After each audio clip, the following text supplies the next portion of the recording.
Okay, let's first check out if this is regular. Can I build an FSA? Odd number of ones. You will say, what's the alphabet? I have to know that. I'll assume the alphabet is 1. If it's also 0, no problem. I can do that too. So the alphabet is 1. He said this language is regular. Okay. Who wants to build FSA? He will build it because he claims it's regular. Okay. I start.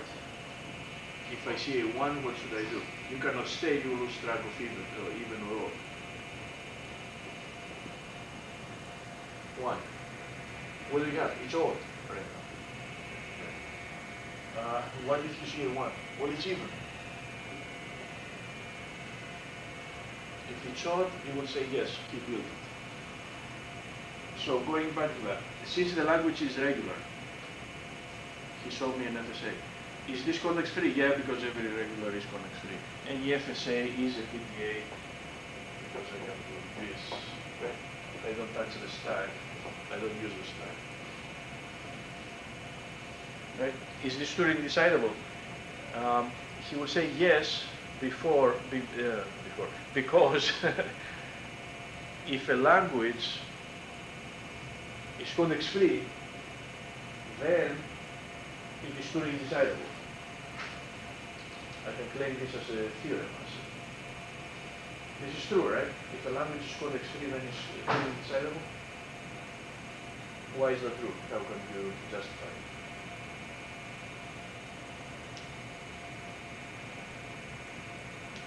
Okay, if a language is context free, I can build a PDA for it. So, is it true that every PDA is equivalent to a Turing machine? If you can build a PDA, here you told me every FSA is a PDA. I can ignore the stack. That's true. For every FSA there is an equivalent PDA. Okay, for every PDA, is there an equivalent Turing machine that will do the same job? Sure.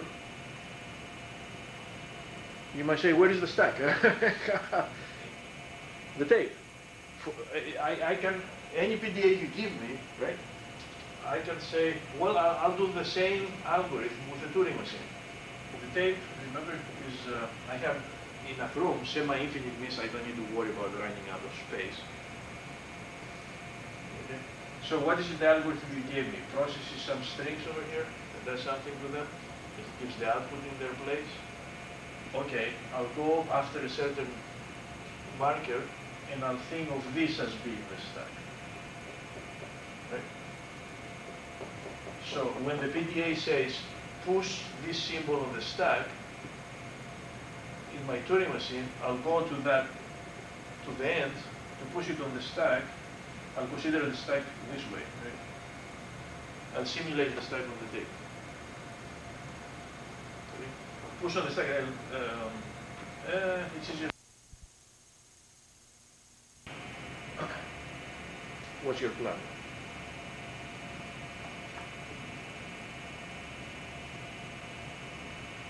See, if it's odd, you want to replace this whole chunk by yes, otherwise by no. So what should the Turing machine do?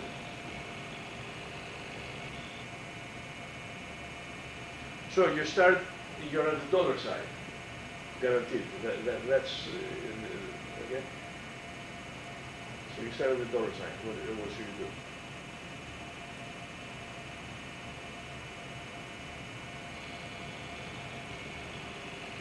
You have to recognize even or odd.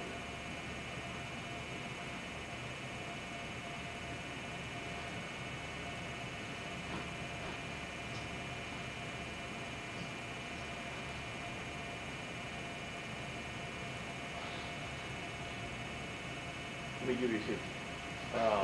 Why don't you go all the way to the blank and recognize even or odd as you're going backwards? That'll be a way to do it. Okay? So the algorithm is, I'll go to the right. If I see a non-blank, I go to the right. Keep a while loop. Keep going right until you see a blank. When you see a blank, go left. So in the same state, I don't need the same state, that's a while loop, a self loop. Keep going right until you see a blank. Okay, you get the blank. Okay. Now, change state. Okay, in this state, go left. If you see a 1, a non-dollar sign, okay? If you see a 1, you are in an odd state. Go left. If you see a 1, you are in an even state, so you have to change the state. So I have an even state and an odd state. And as I go left, I'm in the odd state, in the even state. I keep changing states. Even, odd, even, odd, even, odd, in odd state, go left, dollar sign. If you went left from the odd state to the dollar sign, go ahead. Oh, and as I'm going, I forgot, as I'm going left, I replace them with blanks because I have to erase it. When I hit the dollar sign, if I came to the dollar sign from the odd state, I go to the right, I write a Y. If I came to the dollar sign from the even state, I go to the right, I write an O, an N. Like that.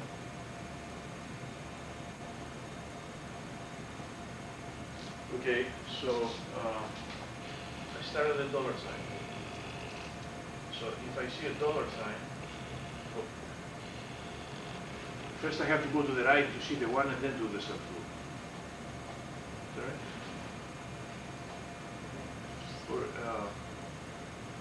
No, I can do the subgroup right here. If I see a dollar sign, replace it with what? Dollar sign, which means leave it alone. You don't want to touch your marker, and go to the right. Well, hopefully I will not see a dollar sign because that's a specific symbol. It's only used once. So this actually is not a loop. It's a one step. Then, in this state, as long as you're seeing ones, you should be going to the right. So how about this? You see a 1, leave it alone. Go to the right. So here, a dollar sign, you left it alone, go to the right. Now you see a 1. You can do this transition, you can go to the right. You see a 1. Repeatedly do this. Eventually, because our strings in the language are not finite, so you cannot have an infinite string, you will hit the empty symbol. This is guaranteed. It will not be an infinite loop because the string, the input is finite. Okay, so then you get out. What should I write here? You see a blank? What should I do to the blank? What? Not yes, I'm not ready to say yes. How do the transitions work? This means if you see this, this is the entity you replace it by. You have the ability to override it, okay, with a blank or another symbol, or you have the ability to leave it alone. But to leave it alone, you have to replace it by itself. So this is a replacement. That's the notation we use when we define the Turing's. Yeah, leave it alone and left. Okay, so this will work. I'll hit this, I'll leave it alone, I'll be here in the first one. And change state. Okay, now what should I do?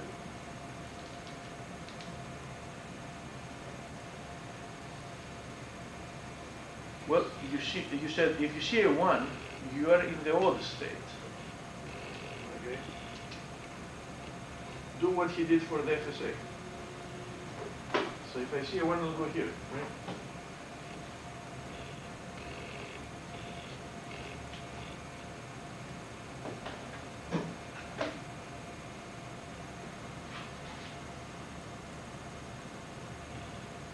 What should you do to that 1?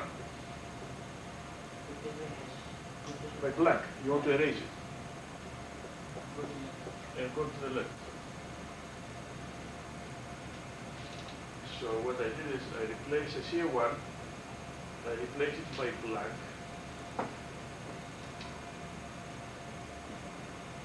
Okay. And go to the left. And I'm in this state now. Now in this state, if you see a 1, what should you do? Even. By blank, go to the even and go left. So I'll go back here.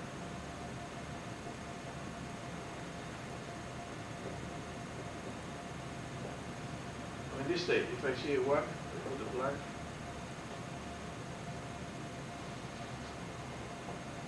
I go left. 1, I'm here, right? 1, blank, go left, and I'm here. 1, I see a 1. Erase it, and go to even. And go left. 1, I go here, I erase it, and go left. I'm a dollar sign, and I'm here. I'll be at the old place.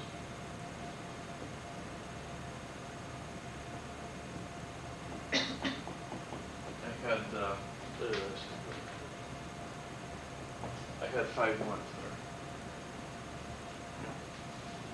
there. Okay, so what if you're in this place, you saw the last one, like you were here, you saw the last one, you replace it by blank, and you want left, where are you in the tape? Under the dollar sign. Okay? And you're in the odd state. So what if you're in the odd state and you see a dollar sign? So how should I compute this? Huh? Okay, so get out from here with the dollar sign. Let's say here. You see a dollar, replace it by dollar, and do what? Stay, but I thought you want to write a yes. So you cannot stay. Go to the right.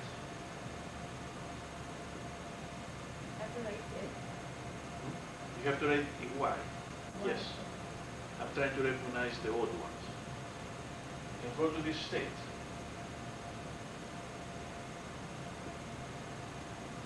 Now, in this state, what will you see? A blank, because you have erased everything. So if you see a blank, replace it with Y. And stay. And who is the halting state? This guy is the halting state, the halt. So I go to this state. Actually, I need to jump to another state. So in this state, if you see, what did we say? The blank, replace it with yes, stay there, and go to a new state in which you say, oh, that's my halting state. So you exit the program, you have done. So you replace it with $Y. But as you're deleting the ones going left, when you see a dollar sign, you go to another state.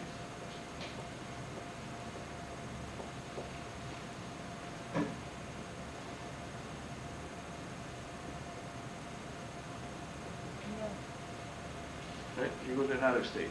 And where are you? At the blank. At that position, you want to write a no. So I have to reduce. I cannot go here because this is a yes. So if you see a blank, you replace it with no. You go left. Actually, we can do this. You can. You see here, I should not have stayed because I'm sitting under the yes. If I stay, I have to go left. I said when you're done, the pointer should be at the dollar sign. So instead of stay, you better go left to be under the dollar sign. You write a yes, and you go left. You're under the dollar sign, you halt. Okay? Same here. You write no, you go left, you're under the dollar sign, you halt.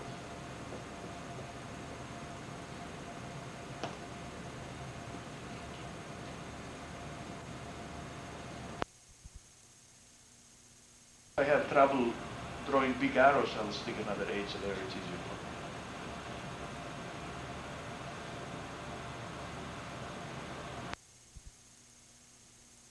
This is a program, right? Can you read it? What does it? Just an exercise.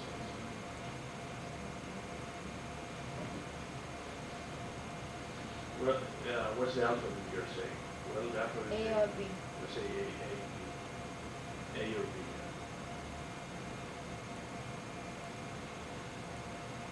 So if I have something Just on the reads, tape, what will happen? it will just read all the A's and B's and go to the, is that a half statement?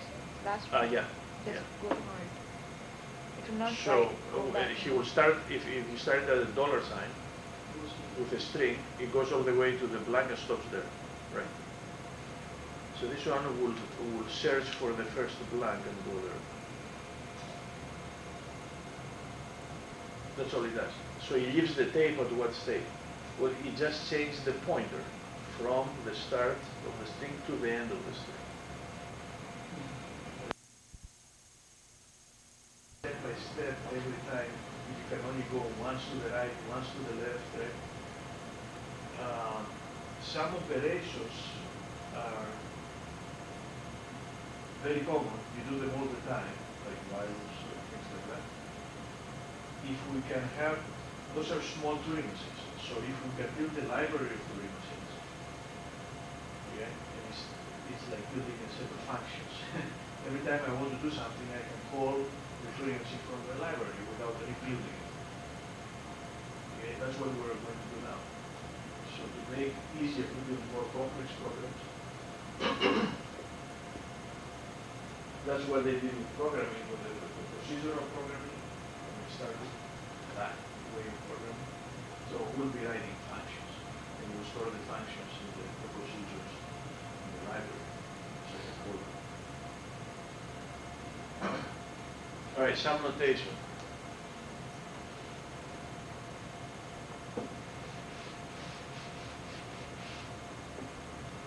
If M1 is a Turing machine, and M2 is a Turing machine, and you write them next to each other, or if you do this, you connect them with an arc, but the arc is not labeled. What does that mean? Here's what this means. Well, execute Turing machine 1. So she will take the tape, whatever the content is, she will start processing it.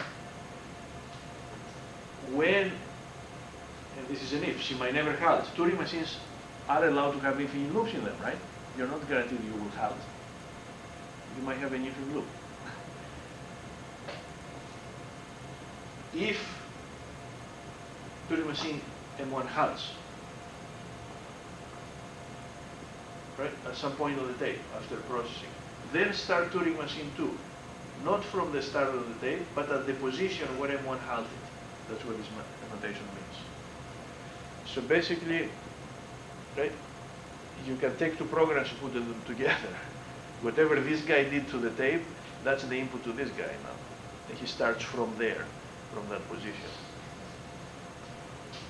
Okay? So this is, corresponds to having two chunks of code or two functions and run them sequentially. Run 1, run 2. Call 1, call 2.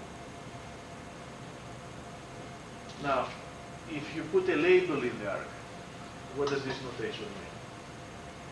Like, the label could be like a symbol, an alphabet symbol. This means, start machine M1, let it work on the tape. Okay? When she halts, if, this is an if statement, if she halted in the current content in that position is A, if she halted at an A, only then start machine M2 at that position. So run M1, if she halted at that symbol, run M2. Okay?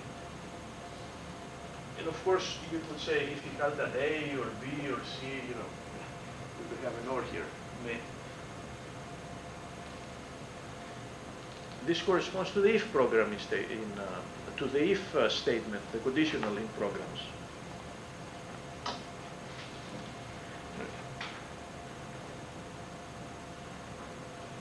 Corresponds to saying x equals function 1, you run function 1, it's a value returning function, gives you an x, and then you stick it, if x equals a, then function 2. So that's the if statement.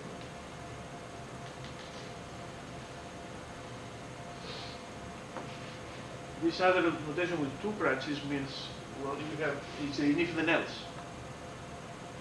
you have an if-then else statement. Say, run M1, she halted. What is the position she halted on? Well, if it's an A, run M2. What if it's a B, run M3? If it's none of those, it's not an A and it's not a B, run M4. If then else, right? That's the notation we'll use for the if then else. If it's an X, run M2. Else, if this from logic, the symbol from logic means not. If it's not an X, run M3.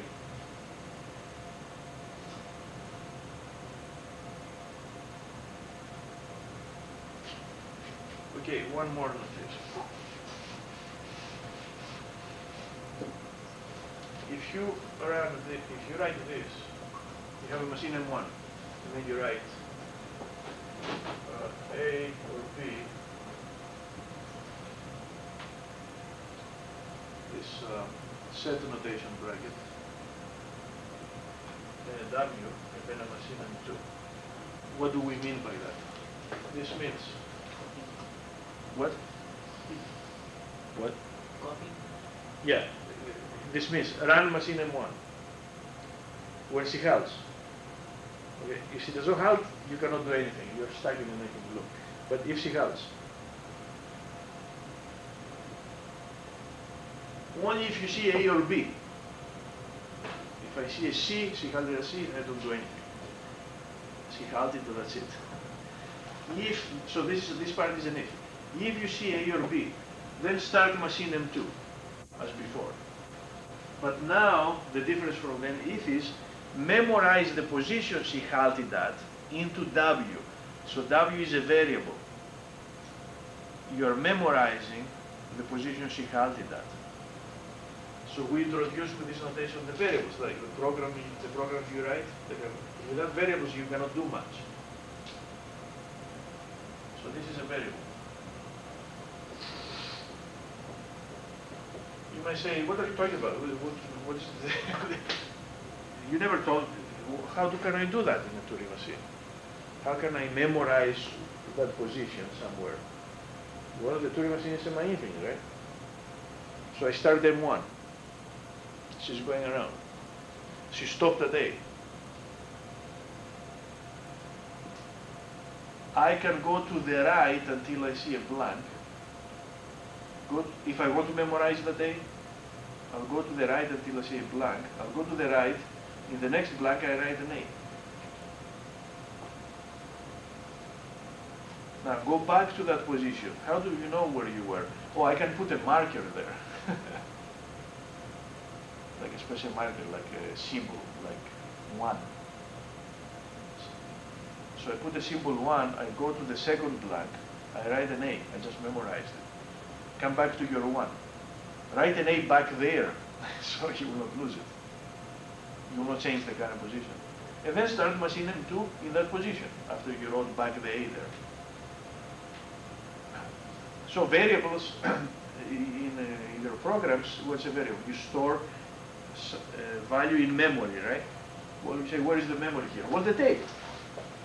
Everything, the tape is used for everything. So I can have variables. I want to memorize a position, go to somewhere down there, write that variable, that value.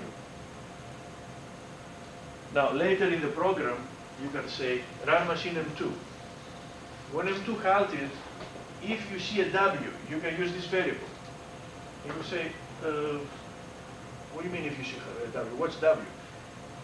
Go to the second blank, look there, that's what W was. Right? You can retrieve the value that you stored in a certain position.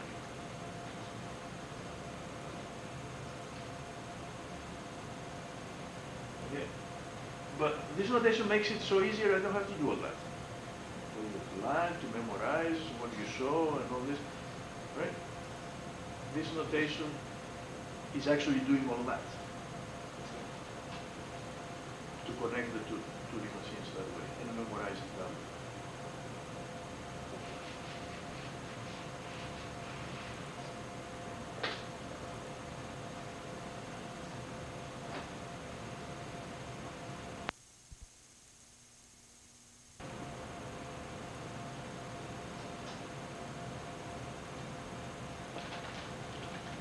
Suppose my alphabet is only X and Y. Well, that's a useful machine. What does this do? And from now on, instead of writing this machine, we write R. Uppercase R means that machine. Well, if the alphabet was X and Y, what does this machine do? Assume you're in the current position. I'm not talking about the dollar sign anymore. Now you can be anywhere. Okay? You're in the current position. If it's an X or a Y or a blank, so no matter what it is, you go right. So this machine moves from the current position once to the right, regardless of what the position is. So Move once what? right forever. What? So it keeps moving right forever. No, it's not a loop. This is the halt state here. It moves once to the right, not to the right forever. If I had a self loop there, you follow? I don't have a self loop. I don't say keep moving to the right, keep moving to the right. That would be an infinite loop. I just go to another state with the symbol. I don't change the symbol. XX, YY, blank, blank. Okay? I just go once to the right, and I halt. From now on, let's use this symbol. Why is this a good thing to have in the library? Because instead of X and Y, what if your alphabet had 100?